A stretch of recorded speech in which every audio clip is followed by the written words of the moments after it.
Praise lord. ప్రభువైన యేసుక్రీస్తు నామంలో మీ అందరికీ నా హృదయపూర్వక వందనాలు. ఎలా ఉన్నారు దేవుని బిడ్డలారా? మీ ప్రార్థన వలన, దేవుని కృప వలన మేము క్షేమముగా ఆరోగ్యంగా ఉన్నాము. ఈరోజు మనం రూతు గురించి కొంచెం క్లుప్త వివరణ తెలుసుకుందాం. రూతు గ్రంథము 1వ అధ్యాయం 1వ వచనం చదువుకుందాం. న్యాయాధిపతులు ఏలిన దినముల యందు దేశములో కరువు కలగగా యూదా బెత్లెహేము నుండి ఒక మనుష్యుడు తన భార్యను తన 2 కుమారులను వెంట పెట్టుకొని మోయాబు దేశమున కాపురమునకు వెళ్ళెను. ప్రియమైన దేవుని బిడ్డలారా, ఆ రోజుల్లో కరువు ఎక్కువగా కలిగింది అన్నమాట. భయంకరమైన కరువు సమయంలో తన భార్యను తీసుకొని, తన 2 పిల్లలను తీసుకొని ఎలీమెలెకు వేరే దేశం మోయాబు దేశమునకు వెళ్ళాడు. అక్కడ కొన్ని సంవత్సరాలు ఉన్న తర్వాత తను చనిపోయాడు.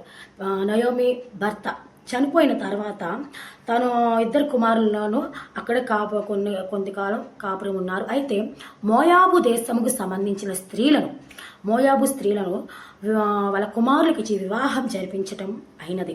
వివాహం జరిగిన తర్వాత వాళ్ళు 10 సంవత్సరాలు కాపురం ఉండి తర్వాత చనిపోయారు.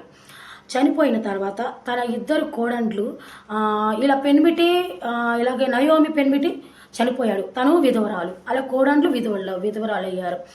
సరేనని చెప్పి అక్కడి నుంచి ప్రయాణమై వేరే దేశంలోకి వెళ్ళాలని అనుకున్న తర్వాత దారిలో తన కోడన్లతో ఇలా అంటూ ఉంటుంది. ఏమని అంటే, అమ్మ, నాకైతే భర్త చనిపోయాడు, మీకు ఇలా చనిపోయాడు కాబట్టి మీరు వెళ్ళి మీ ఊరికి మీరు వెళ్ళి వేరే పెళ్లిళ్ళు చేసుకొని సుఖ సంతోషాలతో ఉన్నానని చెప్తే ఆ 2 కోడన్లు ఎలుగెత్తి ఏడ్చి, అత్త, నేను మిమ్మల్ని విడిచి వెళ్ళమా అని అంటారు. అయితే మరొక కోడల ఓర్ప అన్నమాట, 2వ కోడలు ఓర్ప అత్తను ముద్దు పెట్టుకొని అక్కడి నుంచి వెళ్ళిపోతుంది. అంతటితోనే ఆమె చరిత్ర ఆగిపోయింది. ఆమె గురించి బైబిల్లో ఎక్కడ కూడా రాయబడలేదు. అంతటితో ఆమె కథ ముగిసింది. అయితే ఇక్కడ మనం తెలుసుకోవలసిన విషయం ఏమిటంటే రూతు గురించి. ఈ రూతు తన అత్తను హగ్ చేసుకొని, అత్త, నువ్వు ఎక్కడికి వెళితే నేను అక్కడ ఉంటాను, నీతోనే నేను ఉంటాను, నీ దేవుడే నా దేవుడు అని చెప్పి తన అత్తతో అంటున్నప్పుడు అయితే ఈమె హృదయంలో, రూతు హృదయంలో తన భర్త ఎవరు లేరు తన అత్తకి, మరి అత్తని ఎవరు చూసుకుంటారు, తను వృద్ధురాలుగా ఉన్నది కాబట్టి తను చూసుకోవాలి కదా, నేను కూడా వెళ్ళిపోతే ఎలా అని ఆమె ఆలోచన చేసింది. చూస్తే ఎంత గొప్ప ఆలోచన! ఈ రోజుల్లో భర్తలు ఉన్నా కూడా అలిగి పుట్టింటికి వెళ్ళే రోజులు ఇవి. కానీ రూతు మాత్రం భర్త చనిపోయినా కూడా తన అత్తను అంటి పెట్టుకొని ఉన్నది. అదే గొప్ప విషయం ఇక్కడ. అక్కడి నుంచి వాళ్ళు వెళ్ళిపోయి వాళ్ళు యూదా దేశంలో ఆడ ఉన్నారు అనమాట. ఆడ కాపురం ఉన్న తర్వాత వాళ్ళు బ్రతకాలి కాబట్టి వాళ్ళ బ్రతకడానికి అక్కడ బోయాజు చేలో, అంటే బోయాజు ఎవరంటే నయోమి భర్త అయిన బంధువు ఈ బోయాజు. అయితే తన చేలో పరిగెవేరుకోవడానికి రోజు వెళ్తూ పరిగెవేరుకొని వాళ్ళ పూట గడుస్తూ వచ్చేదన్నమాట. అయితే అలాగే జీవనం కొనసాగిస్తూ ఉన్నది. అయితే ఒకరోజు బోయాజు చూసి ఈమె ఎవరు అని అక్కడ వాళ్ళని అడిగినప్పుడు ఇలా తన గురించి, రూతు గురించి ఇలా వివరిస్తూ ఉన్నారు. తన భర్త చనిపోతే తన అత్తని అంటి పెట్టుకొని ఉన్నది అని తన గురించి చెప్తున్నప్పుడు తను ఎంతో సంతోషపడ్డాడు, ఎంతో ఆనందపడ్డాడు ఈ బోయాజు. అయితే తన బోయాజు చేలో పరిగి వేరుకోవడానికి తన అవకాశం ఇచ్చాడు. అలాగే తన మీద ఇష్టం, ప్రేమ కలిగిందనమాట బోయాజుకి రూతు పైన. అయితే తన పంటలో నుంచి కొన్ని వడ్లు తనకి ఇచ్చేవాడు అనమాట. ఇలా సంవత్సరం ఇలా ఇస్తూ వచ్చేవాడు.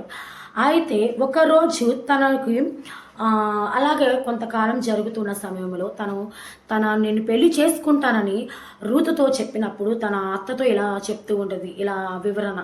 అయితే వాళ్ళిద్దరుని చక్కగా సరేనని చెప్పి వాళ్ళ అత్త కూడా ఒప్పుకొని ఆఖరికి తన రూతుని బోయాజ్కి ఇచ్చి పెళ్లి చేసినది. అది ఎక్కడ ఉన్నదో మనం చదువుకుందామా? రూతు గ్రంథము 4వ అధ్యాయం 13వ వచనంలో ఉంటుంది. కాబట్టి బోయాజు రూతును పెళ్లి చేసుకొని ఆమె యొద్దకు పోయినప్పుడు యెహోవా ఆమె గర్భవతి అగునట్లు అనుగ్రహించెను గనుక ఆమె కుమారుని కనెను.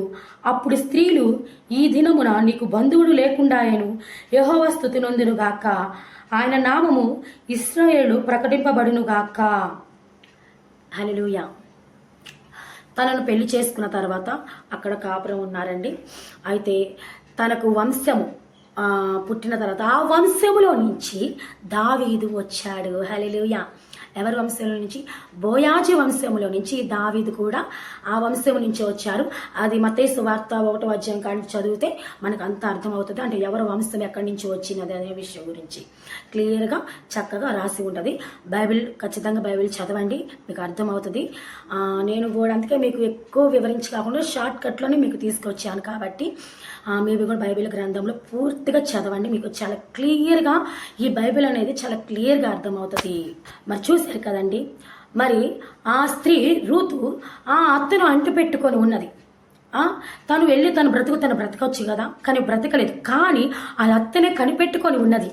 ఈ రోజులో స్త్రీలు ఎలా ఉంటున్నారంటే భయంకరమైన సిచ్యువేషన్స్లో ఎవరి కోసమో తన భర్తను చంపుకుంటూ తన భర్తను వదిలేసుకుంటూ, అలాగే ప్రేమించిన వ్యక్తి మొన్న కూడా రీసెంట్గా నేను యూట్యూబ్లో ఫేస్బుక్లో చూశాను. ఎవరో ప్రేమించిన వాడి కోసం తల్లి ఒప్పుకోలేదని ఆ తల్లిని దారుణంగా హత్య చేసింది ఫ్రెండ్స్తో కలిసి. ఎంత భయంకరమైన పరిస్థితులు ఉంటున్నా ఈ రోజుల్లో ఆ రోజులో రూతు ఉన్నంత గుణగణాలు కలిగిన స్త్రీ గుణగణాలు కలిగిన స్త్రీ ఈ రోజులో ఎవరిలోనైనా రవ్వంతా ఇది కూడా లేదు. ప్రేమ లేదు, కనికరం లేదు, బంధం మీద భక్తి లేదు. అందరూ తెలుసుకొని కొంచెం ముందుకి పాజిటివ్గా ఆలోచించండి. కొద్దిగా జ్ఞానం కలిగి ముందుకు వెళితే మీకు జ్ఞానోపదేశం ఖచ్చితంగా కలుగుతుంది. ఎందుకంటే మిమ్మల్ని సృజించిన దేవుడు ఖచ్చితంగా మీకు ఆ ఉపదేశం కలిగిస్తాడని నమ్ముచున్నాను. కాబట్టి మీరందరూ కూడా పాపాన్ని విడిచిపెట్టి లోకంలో ఉన్న వాటి కోసం ఆశపడకుండా, లోకంలో ఉంటున్న వాటి కోసం ఎదురు చూడకుండా దేవుని వైపు, పరిశుద్ధత వైపు మీరు పరుగులెడితే మీకు అంత మంచిగా జరుగుతుంది. దేవుడు మిమ్మల్ని ఆశీర్వదిస్తాడు. God bless you. అందరికీ నా వందనాలు. ఆమేన్.